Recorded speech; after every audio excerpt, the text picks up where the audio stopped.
وبرکاتہ وعلیکم السلام ورحمۃ اللہ وبرکاتہ۔ نحمدہ ونصلی ونسلم علی رسولنا محمد رسولہ النبی الحنین الکریم الرؤوف الرحیم وبعد فلیعوذ باللہ من الشیطان الرجیم بسم اللہ الرحمن الرحیم والذین آمنوا اشد حبا للہ صدق اللہ مولانا العظیم وبلغنا رسولہ النبی الامین الکریم الرؤوف الرحیم ونحن علی ذلک لمن الشاہدین والشاکرین والحمد للہ رب العالمین۔ آدمیت کو نئے طرز سے ڈھالا جس نے، ڈگمگاتے ہوئے انسان کو سنبھالا جس نے، ہر برائی کو دیا دیس نکالا جس نے، کر دیا مشرق و مغرب میں اجالا جس نے، اسی انسان کو محبوب خدا کہتے ہیں۔ نام سنتے ہیں تو سب صلی علی کہتے ہیں۔ اللہم صلی علی سیدنا مولانا محمد وعلی آل سیدنا مولانا محمد وبارک وسلم صلاۃ و سلام علیک یا رسول اللہ صلی اللہ تعالی علیہ وآلہ وسلم۔ اللہ رب العزت کا شکر و احسان، آقا علیہ الصلاۃ والسلام کی بے شمار عنایات، اہل بیت کا تصدق، بزرگوں کا کرم۔ آج حضرت غوث پاک رضی اللہ تعالیٰ عنہ کے نام سے منسوب اس محفل میں ہم سب حاضر ہیں۔ اس محفل کے اہتمام پر میں صاحب خانہ کا شکریہ ادا کرتا ہوں، اور آپ کو اللہ رب العزت نے چنا اپنا اور اپنے حبیب کا ذکر سننے کے لیے میں آپ کو مبارکباد پیش کرتا ہوں، اور مجھے اس خدمت کے لیے آپ لوگوں نے منتخب فرمایا، میں آپ کا شکریہ ادا کرتا ہوں۔ یہ ہماری بڑی خوش نصیبی ہے، یہ ہماری بڑی خوش بختی ہے کہ ایک ایسا دور ہے جس دور میں ہم دیکھ رہے ہیں کہ لگاتار تحریکیں بنا کر کے بزرگان دین سے، اولیاء امت سے تعلق ختم کروانے کی کوششیں کی جا رہی ہیں۔ ایسے ماحول میں اگر ہم عبد القادر جیلانی رضی اللہ تعالیٰ عنہ کو یاد کرتے ہیں تو یہ اللہ کا فضل ہے، یہ اس کی نعمت ہے، اور اس پر ہمیں شکریہ ادا کرنا چاہیے۔ جو بندے ولیوں سے محبت کرتے ہیں تو وہ اپنے آپ نہیں کرتے، اور جو بندے ولیوں سے نفرت کرتے ہیں وہ بھی اپنے آپ نہیں کرتے۔ اللہ کے رسول صلی اللہ علیہ وآلہ وسلم نے فرمایا، حدیث قدسی ہے، کہ جب اللہ کسی بندے سے محبت فرماتا ہے تو حضرت جبریل امین کو بلاتا ہے، اور بلا کر کے ارشاد فرماتا ہے، جبریل اللہم انی احبہ فلانا، اللہ فرماتا ہے کہ مجھے زمین پر رہنے والے فلاں بندے سے محبت ہو گئی ہے، زمین پر رہنے والے فلاں بندے سے محبت ہو گئی ہے۔ جبریل امین عرض کرتے ہیں، باری تعالیٰ ہمارے لیے کیا حکم ہے؟ اللہ ارشاد فرماتا ہے، جبریل میں اس سے محبت کرتا ہوں تو بھی اس سے محبت کر۔ حضرت جبریل امین بھی محبت کرنے لگتے ہیں۔ اب حضرت جبریل امین عرض کرتے ہیں، باری تعالیٰ اب کیا حکم ہے؟ اللہ ارشاد فرماتا ہے کہ جبریل سارے فرشتوں کو ندا دے دو، سارے فرشتوں میں یہ اعلان بلند کر دو کہ اللہ کو زمین پر رہنے والے معین الدین سے محبت ہو گئی ہے۔ تو حدیث بتاتی ہے کہ روئے زمین کے تمام فرشتے، آسمان دنیا پر رہنے والے تمام فرشتے اس بندے سے محبت کرنے لگتے ہیں، اور پھر فرشتے بارگاہ مولا میں عرض کرتے ہیں، باری تعالیٰ اب کیا حکم ہے؟ تو اللہ ارشاد فرماتا ہے، میرے فرشتوں، میرے اس محبوب بندے کی محبت کے چرچے آسمانوں پر تو ہو گئے، عرش پر تو ہو گئے، فرشتوں کی دنیا میں میرے اس محبوب بندے کی محبت کا چرچا ہو گیا۔ اب تم زمین میں پھیل جاؤ اور جس کے دل کو صاف دیکھو، جس کے دل کو شفاف دیکھو، ان دلوں میں میرے اس محبوب بندے کی محبت ڈالتے چلے جاؤ۔ تو فرشتے جس کے دل کو صاف دیکھتے ہیں، فرشتے جس کے دل کو آئینہ دیکھتے ہیں، فرشتے جس کے دل کو شفاف دیکھتے ہیں، ان دلوں میں اولیاء اللہ کی محبت ڈالتے چلے جاتے ہیں۔ تو لوگوں، حضرت معین الدین اجمیری سے محبت ہم خود سے نہیں کرتے، اللہ کے فرشتوں نے دیکھا کہ ہمارے دل صاف ہیں تو معین الدین اجمیری کی محبت ہمارے دل میں ڈال دی۔ اللہ کے فرشتوں نے دیکھا کہ ہمارے دل صاف ہیں تو بڑے پیر کی محبت ہمارے دلوں میں ڈال دی، اور اس محبت کے اظہار میں ہم مجلسوں کا انعقاد کرتے ہیں، 11ویں شریف کے توشے بنا کر لوگوں میں تقسیم کرتے ہیں۔ اور جو محبت نہیں کرتے تو ان کو اللہ کے فرشتوں نے نہ چنا، ان کے دل صاف نہیں تھے، اس لیے اللہ کے ولیوں کی محبت ان دلوں میں نہیں ڈالی گئی۔ اب ہماری ذمہ داری نفرت کرنے والوں کے خلاف کیمپین چلانا نہیں ہے. ہماری ذمہ داری یہ ہے کہ جس چراغ سے ہم روشنی محسوس کرتے ہیں اس چراغ کی روشنی کو ہم ان اندھیروں میں پہنچانے کی کوشش کریں. یہ ہم کو طے کرنا ہے. میں نے قرآن پاک کی بڑی خوبصورت آیت کا ایک ٹکڑا اور اہل محبت کا مجمع ہے. مجھے بھی شور مچانے کی عادت نہیں ہے اور مجھے لگتا ہے کہ اب جو ہے سنجیدہ ہونا چاہیے ماحول, اور اسی طرح کی تقریروں کو اور اسی طرح کے خطابات کو پسند بھی کرنا چاہیے. آپ لوگ جب شور شرابہ پسند کرتے ہیں تو اسٹیج پر بیٹھنے والا ہنگامے کرتا ہے, اور اب ان ہنگاموں کا دور نہیں رہا. محبت سے, سنجیدگی سے کچھ باتیں دل سے نکلیں تو دل تک پہنچیں. انہی مجلسوں کا یہ مقصد ہے. ہم جس عبد القادر جیلانی کی بات کر رہے ہیں صاحب, وہ عبد القادر جیلانی اس زمانے میں کوئی مائک سسٹم نہیں ہوا کرتا تھا. وہ گھوم گھام کے, وہ ادھر ادھر ہل ڈل کے تقریریں نہیں کرتے تھے. بہت شانتی سے, بہت سکھ کے ساتھ میں تمام جو صوفیاء ہیں, اولیاء ہیں, جو بھی مریدین معتقدین بیٹھے ہوئے ہیں, اپنی گردنیں نیچی جھکائے بیٹھے رہتے تھے. حضرت غوث پاک جب واعظ و نصیحت فرما رہے ہوتے تھے تو ادھر دل سے نکل رہی ہوتی تھی, دل تک پہنچ رہی ہوتی تھی. اس وجہ سے دل بدلتے تھے. ہم نے تو آرٹیفیشل دنیا میں قدم رکھ لیا. نعت بھی پڑھتے ہیں تو ہمیں کہنا پڑتا ہے بولو سبحان اللہ, اور پھر نعت پڑھنے والا یہ بھی کہتا ہے کہ تم سبحان اللہ کہو گے تو اللہ رب العزت جنت میں درخت لگائے گا. یار جنت میں درخت آپ سبحان اللہ نعت کے لیے تھوڑی بول رہے ہو. اس نے بولا کہ بولو سبحان اللہ, تب آپ اس کے بولنے پہ بول رہے ہو. اللہ کے لیے تھوڑی بول رہے ہو. تو جنت میں درخت نہیں, جہنم میں کوڑے لگائے جائیں گے. اللہ کی رضا کے لیے, اللہ کی شان بیان کرنے کے لیے, اللہ کی بڑائی کے لیے سبحان اللہ بولا جاتا ہے. اس لیے ہمیں ہر موقع پر, ہر لمحے میں سبحان اللہ کہنے کی عادت ڈالنی چاہیے. یہ ہوا چل رہی ہے, دنیا کی کسی طاقت کے پاس میں ہے کوئی ایسی ٹیکنالوجی جو اتنی خوبصورت ہوا چلا دے؟ سبحان اللہ, کیا خوبصورت ماحول ہے. ایک ایک چیز کو آپ آبزرو کریے. اللہ نے یہ ذہن دیا ہے تو یہ ذہن اسی لیے دیا ہے کہ آپ دیکھیں اللہ نے انسان کو کتنی طاقت عطا فرمائی ہے, کتنی قوت عطا فرمائی ہے کہ آپ اپنے شہروں کا نظام دیکھیے. ریڈ لائٹ پہ آپ کھڑے ہوتے ہیں, سینکڑوں گاڑیاں ساتھ میں کھڑی ہوتی ہیں. جیسے ہی ریڈ لائٹ ختم ہوتی ہے تو اللہ نے انسان کے دماغ کو کتنی پاور دی ہے, کتنی طاقت اور کتنی صلاحیت دی ہے کہ سینکڑوں گاڑیاں ایک ساتھ نکلتی ہیں لیکن ایک دوسرے سے ٹکراتی نہیں ہیں. دماغ کو کنٹرول کرنے والی یہ کون سی طاقت ہے؟ یہ اسی خدا کی طاقت ہے. تو جب تم سوچو گے, جب تم غور و فکر کرو گے, جب تم تدبر کرو گے, تب سبحان اللہ دل سے نکلے گا, تب اس سبحان اللہ کے ذریعے جنت میں درخت لگائے جائیں گے. اور قرآن مجید میں یہ بات فرمائی گئی, الذین یذکرون اللہ قیاما وقعودا وعلی جنوبہم ویتفکرون فی خلق السماوات والارض, کہ وہ لوگ جو اللہ کا ذکر کرتے ہیں, قیام و قعود کرتے ہیں یعنی نمازیں پڑھتے ہیں, سجدے کرتے ہیں, ویتفکرون فی خلق السماوات والارض, اور زمین و آسمان میں غور و فکر کرتے ہیں.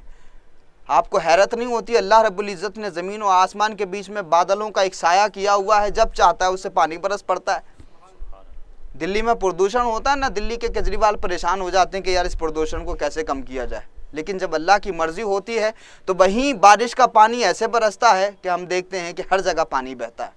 تو یہ اللہ کی مرضی ہے, یہ اللہ کی قدرت ہے. آپ غور و فکر کریے کہ دنیا نے آج اتنی ترقی کر لی کہ آپ ایک میسیج یہاں سے چھوڑیں دنیا کے تمام ملکوں میں پہنچ جاتا ہے. انسان زمین سے اٹھ کر کے آسمان پر اڑنے لگا, اتنی ترقی کر لی, لیکن مکھی کا اگر ایک پر ٹوٹ جائے نا تو انسان کی طاقت نہیں ہے کہ اس پر کو ویسا ہی جوڑ سکے. اب سوچئے اس بات کو اور بولیے سبحان اللہ. اور جو بندے غور و فکر کرتے ہیں وہ کہتے ہیں ربنا ما خلقت ھذا باطلا, باری تعالیٰ کیا کیا تو نے چیزیں بنائی ہیں, سبحانک فقنا عذاب النار, بے شک تو ہی پاک ہے, تو ہمیں جہنم کی آگ سے بچا. تو یہ زمین و آسمان میں غور و فکر کرنے والے, یہ جو بزرگوں کو ہم یاد کرتے ہیں نا, یہ جب بیٹھتے تھے تو اللہ کی کائنات میں غور و فکر کرتے تھے اور ایسے تدبر کرتے تھے اور ایسے سوچتے تھے کہ ان کی سوچ کے نظریے بڑے عجیب ہوتے تھے. بیٹھے ہوئے سوچ رہے ہیں تو مدتوں سوچ ہی رہے ہیں اللہ کی کائنات کے بارے میں, خدا کی قدرت کے بارے میں. ہم نے تو سوچنا بند کر دیا, سوچ کے سارے راستے بند کر دیے. آپ کسی بھی چیز کو تبھی زمین پر اتار سکتے ہیں جب وہ سوچ آپ کے دماغ میں پہلے موجود ہو. جتنی بھی آج دنیا میں انویسٹمنٹ ہو رہی ہے, دنیا میں جتنے بھی چیزیں ایجاد ہو رہی ہیں, یہ انسان کے دماغ میں پہلے موجود ہوتی ہیں. اللہ نے حضرت آدم کو تمام علوم کا علم سکھایا, وَعَلَّمَ آدَمَ الْأَسْمَاءَ كُلَّهَا ثُمَّ عَرَضَهُمْ عَلَى الْمَلَائِكَةِ, اللہ نے جناب آدم کو تمام چیزوں کے نام سکھا دیے. تو نام کب رکھا جاتا ہے؟ جب چیز وجود میں آتی ہے تبھی نام رکھا جاتا ہے نا, کہ پیدائش سے پہلے بھی نام رکھ دیا جاتا ہے. تو جب کوئی چیز بنتی ہے تب اس کو نام دیا جاتا ہے. تو جب چیزیں بنی نہیں تو آدم کو نام کیسے اللہ نے سکھا دیے؟ یہ جو بھی چیزیں دنیا میں ایجاد ہو رہی ہیں، چاہے وہ لائٹ ہو، چاہے وہ مشینیں ہوں، چاہے یہ بلڈنگز ہوں، دنیا میں جو کچھ بھی بن رہا ہے، ان سب چیزوں کے نام مفسرین بیان فرماتے ہیں۔ چمچی اور ڈوئے کا بھی ذکر تفسیروں میں کیا گیا کہ اللہ نے چمچی اور ڈوئے کا نام بھی حضرت آدم کو سکھا دیا۔ تو جب چیزیں وجود میں نہیں آئیں تو جناب آدم کو کیسے یہ ساری باتیں سکھا دیں اللہ نے؟ تو پتہ یہ چلا کہ جب سکھایا گیا جناب آدم کو، تو جب یہ نام بتائے گئے تو ان ناموں کے ساتھ ساتھ جو نام بتایا گیا اس کی شکل بھی دکھائی گئی کہ یہ چیز ایسی ہوگی، یہ چیز ایسی ہوگی، یہ چیز ایسی ہوگی۔ وَعَلَّمَ آدَمَ الْأَسْمَاءَ كُلَّهَا ثُمَّ عَرَضَهُمْ عَلَى الْمَلَائِكَةِ، یہ حضرت آدم کو سکھایا گیا، فرشتوں کو حکم دیا گیا کہ وہ سجدہ کریں، تو علم کے آگے فرشتے جھکے، علم کے آگے فرشتے جھکے۔ مفسرین بیان کرتے ہیں کہ حضرت آدم کو جب سجدہ کیا گیا تو ایک وجہ تو یہ تھی کہ نور محمدی پیشانی میں تھا، دوسری وجہ یہ تھی کہ حضرت آدم اپنے علم میں، اپنی نالج میں، اپنی معلومات میں فرشتوں سے بڑھ کر تھے۔ تو جو معلومات میں بڑا ہوتا ہے، جس کا علم بڑا ہوتا ہے، دنیا اس کے سامنے جھکتی ہے۔ تو دنیا کے سب سے پہلے انسان کو، دنیا کے سب سے پہلے آدمی کو، جہاں سے آدمیت نے جنم لیا ہے، اس کو علوم سکھا کر کے بھیجا گیا، تو فرشتوں نے بھی سجدہ کیا۔ سمجھ میں یہ آیا کہ ہم اگر آدمی ہونے کا حق ادا کرتے ہیں اور جناب آدم کے بیٹے ہونے کا حق ادا کرتے ہیں تو دنیا ہمارے سامنے جھکتی ہے، اور جب ہم آدمیت کے تقاضوں کو پورا نہیں کرتے تو ہم دنیا کے سامنے جھکتے ہیں۔ آج ہم ٹیکنالوجی کے سامنے جھک رہے ہیں کہ نہیں جھک رہے ہیں؟ جو بھی ٹیکنالوجی ایجاد ہو رہی ہے، جناب آدم کو وہ علم سکھایا گیا تھا، تو اب اس علم کو جو لوگ بھی آگے بڑھا رہے ہیں، دنیا ان کے سامنے جھک رہی ہے۔ یہ ایک سائیکولوجیکل نکتہ ہے کہ باپ کی کچھ چیزیں بیٹوں کے اندر منتقل ہوتی ہیں، ساری چیزیں نہیں آ سکتی، لیکن ایک باپ کی کوئی نہ کوئی صفت اس کے بیٹے کے اندر ضرور موجود ہوتی ہے، جس سے یہ پتہ چلتا ہے کہ یہ بندہ فلاں کا بیٹا ہے، باپ کے جیسی کچھ حرکتیں اس کے اندر ہیں۔ تو حضرت آدم کو تمام علوم سکھائے گئے، فزکس کا علم، کیمسٹری کا علم، بایولوجی کا علم، جو بھی علوم آج ایجاد ہو رہے ہیں، جتنی بھی ایگزسٹنس ہو رہی ہے، سارے کے سارے علوم جناب آدم کو سکھائے گئے۔ تو حضرت آدم کو جو علم سکھایا گیا، آدم کا بچہ جب فزکس میں آگے بڑھتا ہے تو اس کا مطلب یہ ہے کہ اپنے باپ آدم کو جو علم دیا گیا تھا اس علم کو وہ آگے بڑھا رہا ہے۔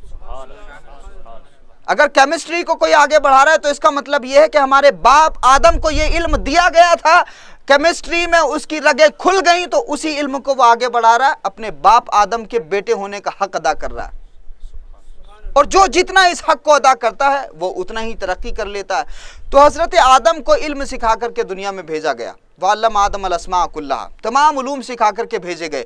تو کائنات میں مسلمانوں نے جب اس فلسفے کو سمجھا تھا، آقا علیہ الصلوۃ والسلام نے جب یہ تصور مسلمانوں کو عطا فرمایا تھا کہ لوگو تم حضرت آدم کو اللہ کا نبی مانتے ہو، اللہ کے نبی کو تمام کائنات کے علوم سکھا کر کے بھیجے گئے ہیں، اس لیے فزکس کا علم ہو، بایولوجی کا علم ہو، مدرسے کا علم ہو، کالج کا علم ہو، یونیورسٹی کا علم ہو، آج کے دور میں جو بھی علوم پڑھائے جا رہے ہیں، مسلمانوں کو چاہیے کہ سارے علوم کے اندر اپنی انٹری کریں، اور جب سارے علوم میں کوئی انوینشن کریں گے، کوئی نئی چیز ایجاد کریں گے اور دنیا کے سامنے پیش کریں گے تو دنیا اس ساری ٹیکنالوجی کو استعمال کرتے ہوئے سبحان اللہ کی صدائیں دیتی ہوئی نظر آئے گی۔ تو یہ تصور ہے قرآن پاک میں، یہ تصور ہے اسلام میں کہ آپ سبحان اللہ بھی بولیے تو اللہ کی کائنات میں غور و فکر کر کے بولیے۔ آپ کو بات سمجھ میں آ گئی؟ وَيَتَفَكَّرُونَ فِي خَلْقِ السَّمَاوَاتِ وَالْأَرْضِ، زمین و آسمان میں غور و فکر کرتے ہیں۔ مسلمانوں میں 2-3 طبقے پائے جاتے ہیں اس حوالے سے، 3 طبقے ہیں۔ ایک تو وہ جو نماز روزہ بہت کرتے ہیں، بڑی اچھی بات ہے، مبارک ہو آپ کو، لیکن یہ نماز روزہ کرنے والوں کا حال یہ ہے کہ یہ کہتے ہیں جی سائنس تو اسلام کے خلاف ہے، سائنس سے اسلام کا کوئی لین دین نہیں ہے، یہ کوئی رشتہ ہی نہیں ہے سائنس کا۔ یعنی جو بھی چیزیں آج ایجاد ہو رہی ہیں، یہ جو سو کالڈ مذہبی طبقہ ہے وہ یہ سمجھتے ہیں کہ اس میں ہمارا کوئی کنٹریبیوشن نہیں ہونا چاہیے۔ تو پھر نتیجہ کیا ہے کہ یہ مسجدوں کا رخ کرنے والے آج کی دنیا سے بالکل ناواقف ہیں، اور یہ جو سائنس پڑھنے والے ہیں، یہ قرآن پاک میں آیت جو بیان کی گئی، میں نے جو پڑھا الذین یذکرون اللہ قیاما وقعودا، کہ وہ اللہ کا ذکر تو کرتے ہیں لیکن وہ یتفکرون فی خلق السماوات والارض، وہ زمین و آسمان میں غور و فکر نہیں کرتے۔ تو وہ قیام و قعود کرتے ہیں، ذکر کرتے ہیں، لیکن غور و فکر نہیں کرتے۔ دوسرا طبقہ وہ ہے جو غور و فکر تو کرتا ہے زمین و آسمان میں غور و فکر کرتا ہے، لیکن اس کی غور و فکر کا جو نتیجہ ہے وہ خدا تک نہیں پہنچتا، وہ سائنس پہ جا کے رک جاتا ہے، وہ آئنسٹائن پہ جا کے رک جاتا ہے، وہ دنیا میں ان تمام لوگوں پہ جا کے اس کی غور و فکر کا نتیجہ رک جاتا ہے جو دنیا ہمیں پڑھانے کی اور سمجھانے کی کوشش کر رہی ہے۔ تو وہ مسلمان یہ سمجھتے ہی نہیں ہے کہ اللہ نے اس کائنات کے سارے علوم اور ساری سائنسز کو قرآن پاک میں جمع فرما دیا، تو یہ بھی ایکسٹریم پہ جا رہے ہیں، زمین و آسمان میں غور و فکر ضرور کر رہے ہیں لیکن ان کی غور و فکر ان کو فائدہ نہیں پہنچا رہی ہے بحیثیت مسلم جو فائدہ ان کو ہونا چاہیے۔ تیسرا وہ طبقہ ہے جو قیام و قعود بھی کرتا ہے، جو نمازیں بھی پڑھتا ہے، روزے بھی رکھتا ہے، حج و زکوٰۃ بھی دیتا ہے، دل میں حسد بھی نہیں رکھتا، بغض بھی نہیں رکھتا، گندگی بھی نہیں رکھتا، ذہن بھی صاف رکھتا ہے، پیشانی بھی صاف رکھتا ہے، دل بھی صاف رکھتا ہے اور زمین و آسمان میں غور و فکر کرتا ہے۔ اور اس طبقے میں امام کا نام عبد القادر جیلانی جناب غوث پاک ہے، اور جب یہ قیام و قعود کرتے ہیں، زمین و آسمان میں غور و فکر کرتے ہیں، تو نہ صرف یہ بلکہ ان کی محفل میں بیٹھنے والے بھی سبحان اللہ کی صدائیں کہتے ہوئے نظر آتے ہیں۔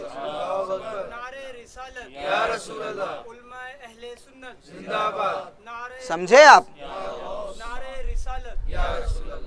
تو اب سوچنا شروع کریے، قرآن مجید میں اس تعلق سے اتنی آیتیں بیان کی ہیں، افلا یتفکرون افلا تنظرون افلا تبصرون افلا تعقلون افلا یشعرون افلا تشعرون، کتنی آیتیں ہیں، حفاظ بیٹھے ہوئے ہیں یہاں۔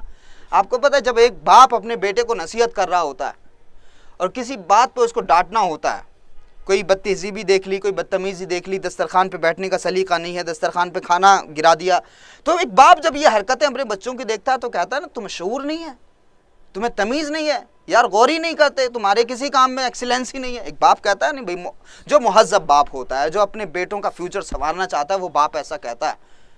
قرآن مجید میں یہ باتیں کہی گئیں، ان فی خلق السماوات والارض واختلاف اللیل والنہار والفلک التی تجری فی البحر بما ینفع الناس وما انزل اللہ من السماء من ماء فاحیا به الارض بعد موتها وبث فیہا من کل دابہ وتصریف الریاح والسحاب المسخر بین السماء والارض لآیات لقوم یعقلون۔ فرمایا گیا کہ زمین و آسمان میں، واختلاف اللیل والنہار، اور دن و رات کے بدلنے میں، والفلک التی تجری فی البحر بما ینفع الناس، اور یہ جو بڑی بڑی کشتیاں دریاؤں میں بہتی ہیں اور یہ جو بڑا بڑا سامان لے کر کے جاتی ہیں، ان میں وما انزل اللہ من السماء من ماء، اور وہ جو آسمان سے پانی آتا ہے، نازل ہوتا ہے، اور جب زمین پر آتا ہے فاحیا به الارض بعد موتها، اس پانی کے ذریعے مردہ کھیتیاں زندہ ہو جاتی ہیں، فاحیا بالارض بعد موتها وبث فیہا من کل دابہ، اور پھر ان مردہ کھیتیوں میں جو اناج جنم لیتا ہے اس کے ذریعے بندے بھی فائدہ اٹھاتے ہیں اور جانور بھی فائدہ اٹھاتے ہیں، وتصریف الریاح والسحاب المسخر، اور ہواؤں کے چلنے میں، اور زمین و آسمان کے درمیان بادلوں کے لٹکے ہونے میں، لآیات لقوم یعقلون، عقل مندوں کے لیے نشانیاں ہیں۔ تو عقل مندوں کے لیے نشانیاں، بے وقوفوں کے لیے نہیں ہیں۔ تو جو عقل مند یہ غور و فکر کرتا ہے، کیا خوبصورت کلائمیٹ ہے صاحب، کبھی سورج نکل رہا ہے تو کبھی سورج اور زمین کے درمیان بادل حائل ہوتا ہے، تو کیا خوبصورت کلائمیٹ ہوتا ہے گھومنے کے لیے، ماحول بنانے کے لیے، ایک دوسرے ساتھ میں اچھا جو ہے کنٹریبیوشن کرنے کے لیے۔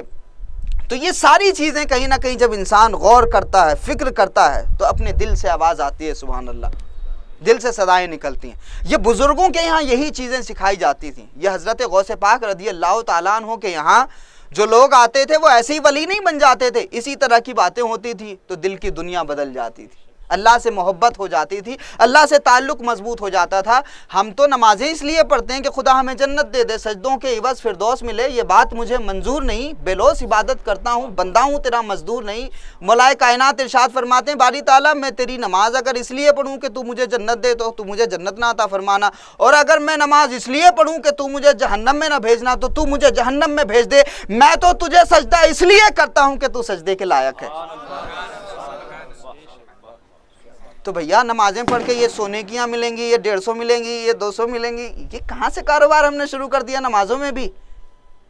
جب مالک جنت مل جاتا ہے تو کائنات اس کی ہو جاتی ہے، اور یہ حضرت غوث پاک نے کر کے دکھایا ہے کہ آپ اس کے ہو جاؤ جس نے اس پوری کائنات کو بنایا ہے، آپ اس کی مرضی کے مطابق زندگی کو گزارو جس نے اس پوری کائنات کو پیدا کیا ہے، پھر روئے زمین کی ایک ایک چیز آپ سے محبت کرنے لگ جائے گی۔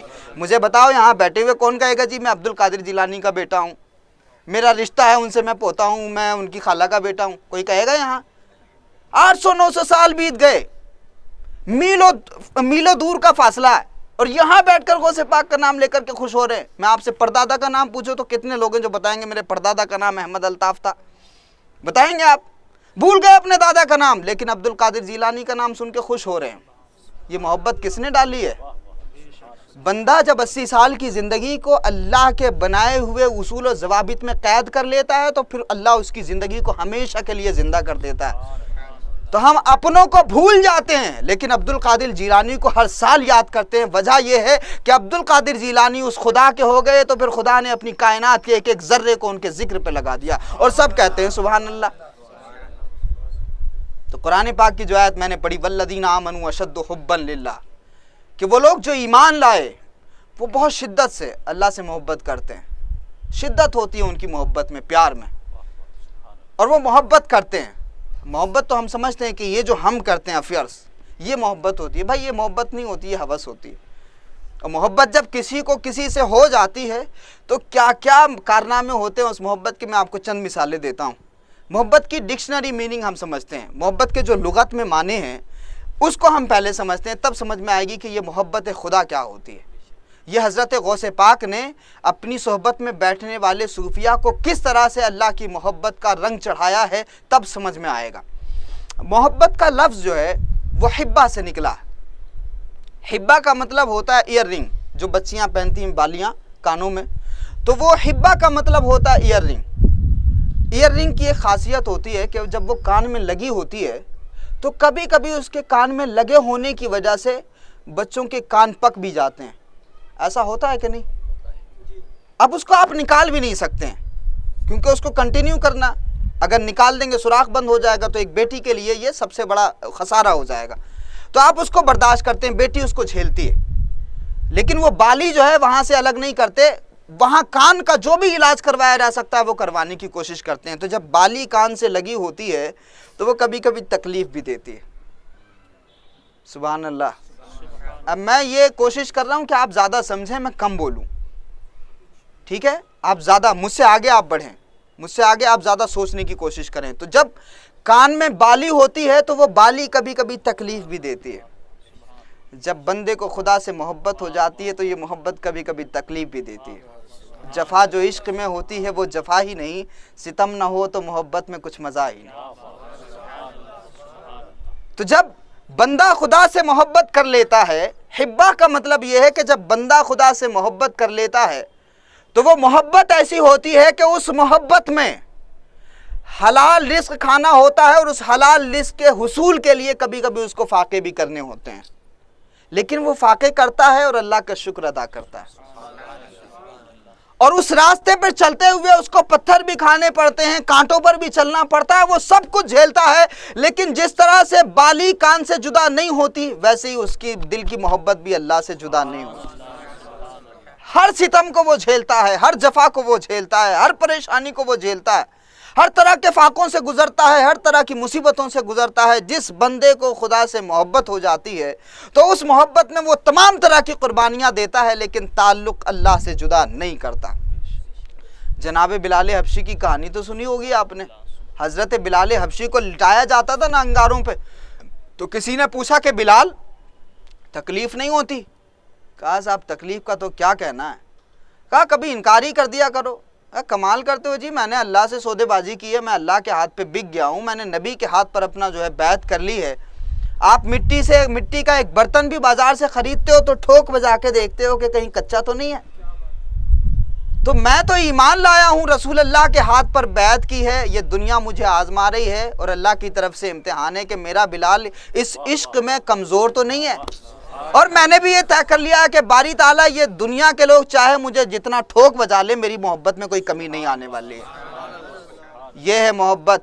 انگاروں پہ آپ لیٹے ہیں اور دنیا نے آپ کو جلانے کی کوشش کی ہے، بلال حبشی مسکرا کے خدا کی طرف کہہ رہے ہیں لا الہ الا اللہ محمد الرسول اللہ۔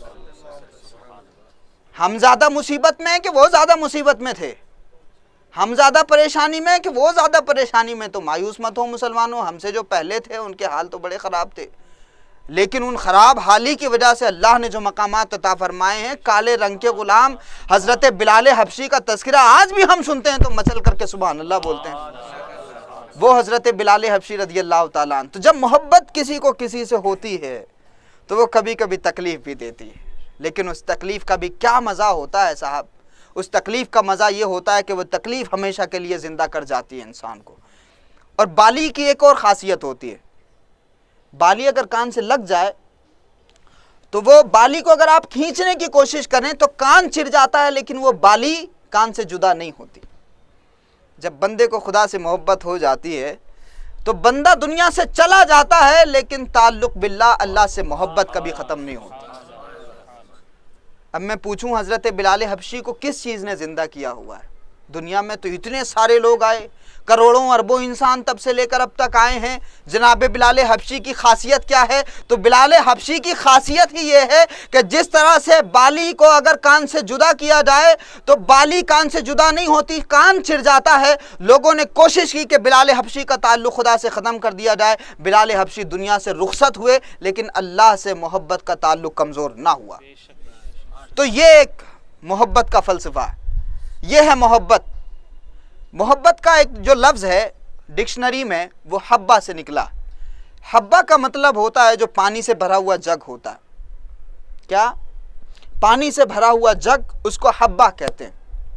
اس کا مطلب یہ ہے کہ جب بندہ خدا سے محبت کر لیتا ہے، جی افیئرس کرتے ہیں نا لوگ، جو بہت سیریس افیئرس ہوتا ہے، جو بہت سیریس محبت ہوتی ہے، تو ایک دوسرے سے کہتے ہیں کہ یار دیکھو تمہارے علاوہ مجھے کوئی پسند نہیں ہے، میں تمہیں کو چاہتا ہوں۔ تو دونوں طرف سے یہ ریلیشن شپ ہوتی ہے، اب وہ ان کے اپنے اخلاص کے پیمانے وہ جانے، لیکن یہ افیئر جب دنیا کرتی ہے تو دونوں ایک دوسرے کو یہ بھروسہ دینے کی کوشش کرتے ہیں کہ میں تمہارے علاوہ کسی کو نہیں دیکھتا، تمہارا چہرہ میرے سامنے آتا ہے تو مجھے لگتا ہے کہ تم ہی میری پوری کائنات ہو، تم ہی میری پوری دنیا ہو۔ یہ محبت کرنے والے کرتے ہیں کہ نہیں کرتے ہیں؟ بھائی ہر آدمی گزرا ہوتا ہے اس سے، اور یہ کوئی برا جذبہ نہیں ہے۔ جب تک بندہ اس مجازی عشق کے راستے پر نہ چلے نا تو حقیقی رب بھی اس کو نہیں ملنے والا۔ تو یہ جذبہ ہر انسان کے اندر اللہ رب العزت نے پیدا کیا، اب اس جذبے کو آپ کس طرح سے استعمال کر رہے ہیں یہ آپ کے ہاتھ میں ہے۔ تو یہ جذبہ ہر انسان کے اندر موجود ہے۔ تو جب دو بندے آپس میں محبت کرتے ہیں تو وہ کہتے ہیں جی میں اپنے آپ کو آپ کے لیے سپرد کرتا ہوں، اور آپ جو ہے مجھے اپنا آپا سونپ دیں۔ تو یہ اس طرح سے دو انسانوں کے بیچ کا ریلیشن ہوتا ہے۔ تو جب بندہ خدا سے محبت کرتا ہے، بندہ جب خدا سے محبت کرتا ہے تو اس کی محبت کا جو جگ ہے، یعنی دل کا جو جگ ہے، وہ اس طرح سے بھر جاتا ہے کہ کسی تیسرے کا خیال اس دل میں نہیں آ سکتا۔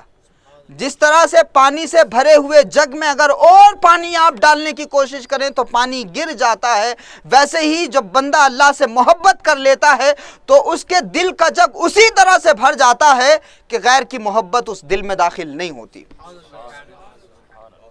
حضرت ذوالنون مصری اور تمام صوفیہ سے، کئی صوفیوں سے یہ روایت نقل ہے، پوچھا گیا کہ مل محبہ، محبت کیا ہے؟ تو وہ فرماتے ہیں کہ المحبت الاطاعہ، محبت اطاعت کا نام ہے۔ حضرت امام دہلمی رحمۃ اللہ علیہ ایک بہت بڑے امام ہوئے، وہ حج کے سفر پہ نکلے تھے، راستے میں دیکھا کہ ایک اونٹ کو لوگ پیٹ رہے ہیں، لیکن وہ گردن جو ہے اپنی دائیں جانب گھما کر کے کھڑا ہوا ہے۔ حضرت امام دہلمی نے لوگوں سے پوچھا کہ بھائی لمبا عرصہ ہو گیا آپ اس کو پیٹے جا رہے ہیں، وجہ کیا ہے؟ کہا صاحب یہ کافی دن ہو گئے، اس راستے سے اس کے ساتھ رہنے والی جو اونٹنی تھی وہ اس راستے سے چلی گئی اور پلٹ کر واپس نہیں آئی، تو یہ اونٹ جو ہے کئی دنوں سے اسی راستے کی طرف اپنی گردن موڑ کر کے کھڑا ہے، یہ گردن ادھر نہیں گھماتا۔ سمجھی بات آپ نے؟ آپ مجھ سے تیز نہیں جا رہے ہیں، تیز جا رہے ہیں تو ایکسپریشن دیجئے۔ تو ادھر جو ہے اونٹ اپنی گردن گھمائے کھڑا ہے۔ حضرت امام دہلمی نے پوچھا اچھا معاملہ یہ ہے کہ اونٹنی ادھر سے گزر گئی؟ تو امام دہلمی فرماتے ہیں مجھے سمجھ میں آیا کہ اطاعت کس کو کہتے ہیں۔ جب کسی کو کسی سے محبت ہو جاتی ہے تو جس راستے سے وہ گزر جاتا ہے محبت کرنے والے کا رخ بھی ادھر ہی ہو جاتا ہے۔ اور جب بندہ خدا سے محبت کر لیتا ہے، جب بندہ خدا سے پیار کر لیتا ہے تو جب خدا چاہے، جب تک چاہے، بندے کا جو سر ہے وہ سجدے میں رہتا ہے، اور سجدے سے وہ تب تک سر نہیں اٹھاتا جب تک اللہ نہیں چاہتا۔ یہ محبت ہے۔ اس طرح سے محبت کے بہت سارے معنی ہیں، محبت کے تقریباً 70 معنی تو میرے ذہن میں ہے، لیکن اس بات کو تھوڑا سا اور آگے بڑھاتے ہیں۔ اب محبت تو آپ سمجھ گئے نا، 2-3 چیزیں میں نے آپ کو سمجھا دیں، یہ محبت ہے۔ اگر یہ محبت نہ ہو کسی کو تو باقی ساری ہوس ہے، لالچ ہے، گندگی ہے، وہ سب کچھ ہے، لیکن محبت نہیں ہو سکتی ہے۔ اگر اس درجے کی محبت نہ ہو تو پھر اس کو محبت کا نام نہیں دیا جا سکتا. اس کو محبت کہتے ہیں. حضرت ابراہیم علیہ السلام، آپ دیکھیے محبت میں قربانیاں بھی دی جاتی ہیں، میں نے آپ کو بتایا. محبت اطاعت بھی چاہتی ہے، محبت سیکریفائسز بھی چاہتی ہے، اور محبت میں بہت ساری تکلیفیں بھی ہوتی ہیں.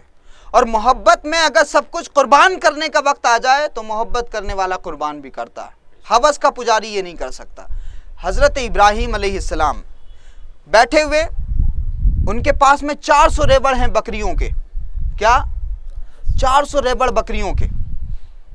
آسمانی دنیا پہ فرشتے اپنے رب سے کہہ رہے ہیں باری تعالیٰ اس ابراہیم کو تو نے اپنا دوست بنایا ہوا ہے، یہ کتنا دنیا دار ہے کہ اس کے پاس میں 400 ریوڑ ہیں بکریوں کے. حضرت جبریل امین کو اللہ نے حکم دیا کہ جبریل میرے خلیل کی محبت کو آزمانا چاہتے ہو، جاؤ زمین پر اور جا کر کے اس وادی میں جہاں ابراہیم بیٹھ کر کے اپنی بکریاں چرا رہے ہیں، اس وادی میں جا کر میرا نام پکار دینا. حضرت جبریل امین آئے انسانی شکل میں. الگ الگ روایتوں میں نام موجود ہیں، کہیں میں سبحان کا لفظ ہے، کہیں پہ قدوس کا لفظ ہے، اللہ اکبر کا لفظ زیادہ تر روایت میں آیا ہے. تو حضرت جبریل امین بلند آواز سے کہتے ہیں اللہ اکبر. جب کوئی بہت سیریس محبت کرتا ہے، نام آتا ہے نا تو آدمی مچل جاتا ہے. آپ نے اپنے گھر پہ نہ بتایا ہو کبھی کسی محبت کرنے والے کے بارے میں، ماں اگر اتفاق سے نام لے دے آپ کے کان کھڑے ہو جاتے ہیں کہ بھئی کیا وجہ، نام آ گیا. حضرت ابراہیم علیہ السلام بیٹھے ہوئے، حضرت جبریل امین نے بلند آواز سے کہا اللہ اکبر. حضرت ابراہیم کھڑے ہو گئے، کہا اس بے آب و گیا جنگل میں میرے رب کا نام کس نے الاپا ہے، میرے اللہ کے نام کی صدائیں کس نے دی ہیں.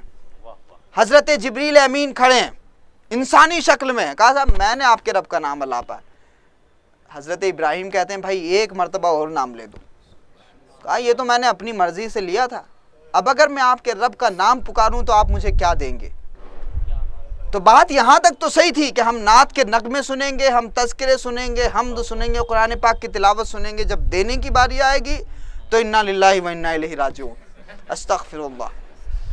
ہماری محبت تو یہ ہے نا. حضرت ابراہیم علیہ السلام سے جناب جبریل امین نے کہا کہ یہ تو میں نے اپنی مرضی سے لیا تھا، اگر میں آپ کے کہنے پر آپ کے رب کا نام لوں. اچھا آواز بھی حضرت جبریل امین کیوں؟ اللہ کا فرشتہ، نوری مخلوق جس نے کبھی کوئی گناہ نہ کیا نہ گناہ کر سکتا ہو، جبریل امین جب صدا دے رہے ہوں گے اور کچھ سننے والے کان جو ہیں ابراہیم خلیل اللہ کے ہوں گے تو کیا اس ذکر کی مٹھاس ہوگی، ہے کہ نہیں؟ ہم تو اپنی گندی زبان سے جب ذکر کر رہے ہوتے ہیں تو اس میں بھی اتنی لذت محسوس ہوتی ہے کہ ذکر کرنے والا ذکر کرتا رہے اور ہم بیٹھ کر کے سنتے رہیں. تو وہ اتنی پاک زبان اور اتنے پاک کان اور ایسے ماحول میں جب صدا دی جا رہی ہوگی تو کیا خوبصورت مٹھاس ہوگی، ہم محسوس نہیں کر سکتے. تو حضرت جبریل امین نے کہا کہ صاحب اگر آپ کے کہنے پہ میں نام لے دوں تو آپ مجھے کیا دیں گے. کہا یہ 400 ریوڑ ہے نا بکریوں کے، یہ میری زندگی کی ساری کمائی ہے، آدھے ریوڑ تم لے جانا. آدھی کمائی 50% آف دی پراپرٹی دینے کے لیے تیار ہے حضرت ابراہیم، ایک مرتبہ نام سننے کے لیے اپنے خالق کا. سبحان اللہ. تو حضرت جبریل امین نے کہا اللہ اکبر. مچل گئے حضرت ابراہیم خلیل اللہ، خوش ہو گئے حضرت ابراہیم علیہ السلام، مچل گئے. جب محبت کسی سے ہوتی ہے تو آدمی تذکرے سن سن کر بور نہیں ہوتا، چاہتا ہے کہ اس کی محبت کے تذکرے بار بار کیے جائیں. وہ اینگل تلاش کرتا ہے، وہ پہلو تلاش کرتا ہے کہ کسی نہ کسی طریقے سے محبوب کی محبت کا چرچا ہوتا رہے. وہ الگ الگ منہ تلاش کرتا ہے، الگ الگ ماحول تلاش کرتا ہے، انسان الگ الگ مجلسیں محفلیں تلاش کرتا ہے اپنے محبوب کا تذکرہ سننے کے لیے. تو حضرت ابراہیم نے کہا کہ بھائی ایک مرتبہ اور نام لے دو. اب کیا دیں گے؟ کہا یہ جو باقی بچے ہیں نا یہ بھی لے جانا. اپنی ساری پراپرٹی نام کرنے کے لیے ابراہیم خلیل اللہ تیار ہو گئے، صرف ایک مرتبہ اللہ اکبر کی صدا سننے کے لیے. پھر کہا حضرت جبریل امین نے اللہ اکبر. کہا ٹھیک ہے بھئی 400 تمہاری ہو گئی. اب اس کے بعد میں حضرت ابراہیم کہتے ہیں کہ یار ایک مرتبہ اور نام لے دو. تو جبریل امین کہتے ہیں بھائی اب تو دینے کے لیے کچھ بچا نہیں آپ کے پاس میں، اب آپ کیا دیں گے؟ کہا یہ 400 ریوڑ ہیں نا بکریوں کے، تمہیں ان کو چرانے کے لیے چرواہے کی بھی ضرورت ہوگی نا، ایک مرتبہ نام لے دو، مجھے چرواہا بنا کے لے جانا. جب یہ سنا جناب جبریل امین نے تو دوڑے اور کہا اے باری تعالیٰ اس ابراہیم کو اپنا دوست بنانا تیرے حق کا فیصلہ ہے. یہ ہے محبت، یہ ہے اللہ کی محبت۔ تو جب اللہ کسی کو چنتا ہے اپنی محبت کے لیے تو وہ ابراہیم خلیل اللہ کی طرح ہو جاتا ہے، اور محبت پھر ایسی ہو جاتی ہے کہ ادھر سے بھی رشتہ ویسے ہی ہوتا ہے کہ جاؤ دیکھو میرے ابراہیم کی محبت کو، اور ادھر ابراہیم کا تعلق بھی ویسے ہی اپنے خالق کے ساتھ ہوتا ہے۔ سب کچھ قربان کر دیا ابراہیم خلیل اللہ نے۔ حضرت موسیٰ علیہ السلام نے کوہ طور پہ جلوہ کیا تھا نا اللہ کا، آپ نے سنی ہوگی روایت، اللہ کا جلوہ کیا حضرت موسیٰ کلیم اللہ نے۔ بڑے چاہنے والے تھے حضرت موسیٰ کے بھی، بیوی بڑا پیار کرتی تھی ان سے، سب کی بیوی کرتی ہیں، لیکن جب کسی نے یہ سمجھ لیا کہ بھئی میرے شوہر کا مقام یہ ہے کہ اس نے خالق کے جلووں کا مظاہرہ کیا ہے، تو سوچئے محبت کا تقاضا۔ اب وہ نور کی تجلی حضرت موسیٰ کلیم اللہ کے چہرے پر ایسی تھی کہ حضرت موسیٰ کو جو بھی دیکھ لیتا وہ اس تجلی کو برداشت نہ کر پاتا، نابینا ہو جاتا یا انتقال کر جاتا۔ تو حضرت موسیٰ نے اپنے رب کی بارگاہ میں عرض کیا، باری تعالیٰ بڑا مشکل ہے، اب میں تیرے دین کی تبلیغ کیسے کروں، اب میں تیرے بندوں کو تیری طرف کیسے بلاؤں، یہ مجھے دیکھتے ہیں اندھے ہو جاتے ہیں یا مر جاتے ہیں۔ تو اللہ نے جناب موسیٰ کو حکم دیا کہ آپ اپنے چہرے پر پردہ ڈال لیں۔ جناب موسیٰ نے اس تجلی کو چھپانے کے لیے اپنے چہرے پہ پردہ ڈالا۔ کافی دن کے بعد میں اپنے گھر پہ واپس آئے، چہرے پہ پردہ ڈالا ہے۔ نیک شوہر ہو اور حضرت موسیٰ جیسا شوہر ہو تو بیوی استقبال نہیں کرے گی۔ حضرت موسیٰ تشریف لائے ہیں، چہرے پہ پردہ ہے، بیوی کہہ رہی ہے ذرا نقاب تو ہٹائیں صاحب، چہرہ دیکھنے کافی دن ہو گئے۔